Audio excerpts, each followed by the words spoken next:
It is in our vital connection to Yeshua that the light of Yeshua becomes the light of the world.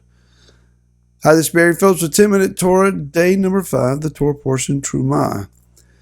We're still in Exodus, Shemot, chapter 25, and today we're going to begin reading with verse 31, which says, "And you shall make a lampstand of clean gold. The lampstand is to be made of beaten work.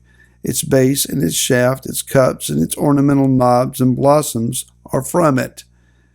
And 6 branches shall come out of its sides, 3 branches of the lampstand out on one side, and 3 branches of the lampstand out on the other side." If we go down to verse 39 and 40, we read, "It is made of a talent of clean gold with all these utensils. So see and do according to the pattern which was shown to you on the mountain." So evidently Moshe was shown this lampstand, this menorah as we call it, on the mountain, and he saw the figure of it, the shape of it, the dimensions of it, and he is then assigned the duty of recreating a scaled version of this on the earth. Now this menorah would have been approximately 5 feet tall, made out of a single ingot of a talent's weight of gold. Rabbinical scholars note in its construction, it says that it is made of beaten work. Its base, its shaft, its cups, its ornamental knobs, and its blossoms are from it. That is, that they discern everything is beaten out from a single piece of gold. It is not made in its various components and then assembled and melted together. The Temple Mount Faithful has tried to construct this menorah. They have an edifice of it. It has been placed on the Temple Mount area, and I've seen this. It's quite attractive, quite fascinating, but they ran into a problem when they tried to create the shafts or the branches coming out from the shaft. The weight of the gold was so heavy that they kept breaking off from the centerpiece. So they ended up, in my understanding, having to build it out of wood and then overlay it with gold. That was the best that they could come up with. So, however, and whatever Moshe did was an incredible feat in that the branches were hollow. I don't know how he possibly did this. It's fascinating to imagine the skill and the extreme artisanship that was involved. It had to be a supernatural anointing upon the artisans to get this job done, but it was indeed done. So what is the menorah for? Yesterday we talked about when you entered into the set-apart place. It's not the most set-apart place. We're not talking about the Holy of Holies here. This is the front room. And on the right would be the Shulchan Lachem HaPanim, the table of showbread. On the left, to the south, then, is the menorah. A total of 7 lamps that would be burning. So we have a center shaft that is constructed, and then 3 branches on each side that flow out. We have a menorah at House of David where I lead, and it is a part of our consistent Shabbat ritual that we light the lamps of the menorah, and we invite the 7-fold expression of the Ruach HaKodesh according to Isaiah chapter number 11. The Spirit of Yahweh, the Spirit of wisdom, the Spirit of understanding, the Spirit of counsel, the Spirit of might, and the Spirit of knowledge, and then the Spirit of the fear of Yahweh. And we invite Yah that your manifested manifold expressions of the Ruach come and find expression through us. And in the light then of that menorah, I teach the word. So there is then this balance of the word and the work of the light. And what is the work of the light? Well, let's go into that.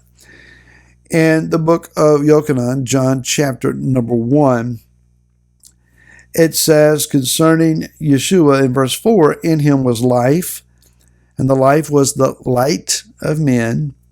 And the light shines in the darkness, and the darkness did not overcome it. There was a man sent from Elohim, whose name was Yochanan. This is Yochanan the immerser, John the Baptist. This one came for a witness, to bear witness of the light, that all might be believed through him. He was not that light, but that he might bear witness of the light. And then concerning Yeshua, it says, he was the true light which enlightens every man coming in the world. If you turn the page a couple of times and you go over into chapter number 3, it says then that everyone doing the truth, this is verse 21, comes to the light so that his works are clearly seen, that they have been wrought in Elohim. The previous verse says that everyone who is practicing evil matters hates the light and does not come to light, lest his works should be exposed. So we're talking then about the light of Yeshua proving the reality of everyone's works. If you look at Matthew chapter 5, verse 14, Yeshua looked at those that were in front of him and said, you are the light of the world. A city that's set on a hill cannot be hidden. You are to be an expression of light.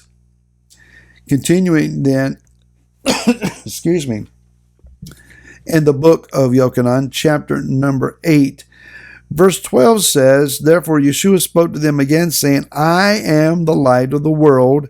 He who follows me shall by no means walk in darkness, but possess the light of life. So Yeshua being the source of the light of the world, how then could he say that we're the light of the world? Well, it has to be that he is the originator of that light. It's certainly not ourselves. But as Yeshua reveals himself in us, through us, we share his light, so much so that we cannot be hidden. In chapter number 15 of the book of Yochanan, it's very important that it says in verse 1, I am the true vine, my Father is the gardener. Every branch of the menorah, and me that bears no fruit he takes away, and every branch that bears fruit he prunes, so that it bears more fruit. Then he says in verse 5, I am the vine, you are the branches. He who stays in me and I in him, he bears much fruit, because without me you are unable to do nothing.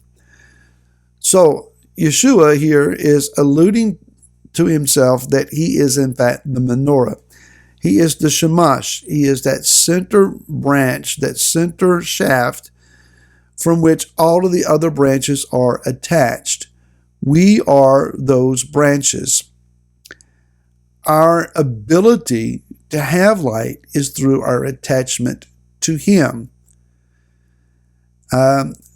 We used to sing, this little light of mine, I'm going to let it shine. Well, it should be perhaps, this light of his, I'm going to let it shine. Any light that we have, any illumination that we offer, is through Yeshua. The rabbis teach, and this is a beautiful teaching, that each of the wicks of the various branches were angled toward the center and toward its center front. That is, each branch gives its light to the light that is in the midst. That is Yeshua, who stands in the midst. Yeshua is represented in the book of Revelation to the various congregations mentioned there, the 7, that he has his menorah in their midst. And it is upon their acts of obedience and adherence to his word that candelabra, that menorah, is allowed to remain. You are the light of the world, because the light of the world, Yeshua, dwells in you. Give your light to those that are in darkness and illuminate the face of Yeshua so they can see him. Shabbat Shalom. May the peace of Yah, the Shalom of our great Creator, dwell and abide with you as you celebrate this set-apart day.